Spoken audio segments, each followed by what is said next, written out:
একজন যুবক তার বাবাকে জিজ্ঞেস করেছিল, আচ্ছা বাবা, তোমরা আগে কিভাবে থাকতে?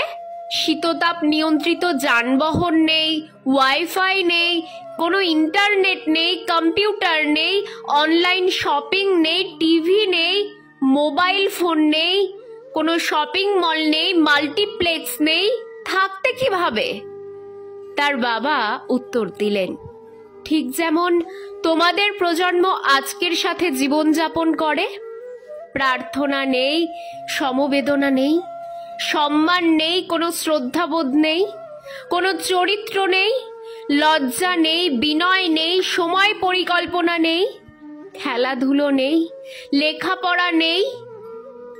আমরা যারা 1940 থেকে 1980 সালের মধ্যে জন্মগ্রহণ করেছি তারাই ধন্য। আমাদের জীবন একটি জীবন্ত প্রমাণ। স্কুলের পর আমরা সন্ধ্যা পর্যন্ত খেলতাম। আমরা কখনো টিভি দেখিনি। আমাদের প্রকৃত বন্ধুদের সাথে খেলতাম, ইন্টারনেট বন্ধুদের সাথে নয়। আমরা যদি কখনো তৃষ্ণার্ত অনুভব করি, আমরা বোতলের জল নয়, কলের জল পান করি।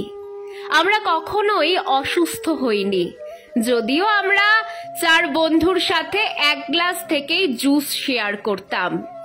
আমাদের কখনোই ওজন বাড়েনি, যদিও আমরা প্রতিদিন প্রচুর ভাত খেতাম।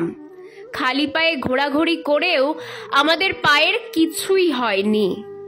আমাদের মা ও বাবা কখনোই আমাদের সুস্থ রাখার জন্য কোনো সাপ্লিমেন্ট ব্যবহার করেননি।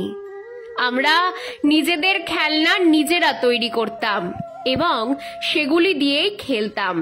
আমাদের বাবা মা ধনী ছিলেন না, তারা আমাদের ভালোবাসা দিয়েছেন, পার্থিব উপকরণ নয়। আমাদের কখনোই cellphone, DVD, play station, Xbox, video game, ব্যক্তিগত কম্পিউটার, ইন্টারনেট চ্যাট ছিল না। তবে আমাদের প্রকৃত বন্ধু ছিল।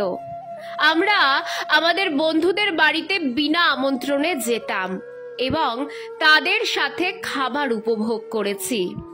আমরা হয়তো সাদা কালো ফটোতে ছিলাম, কিন্তু সেই ফটোগুলিতে রঙিন স্মৃতি খুঁজে পেতাম।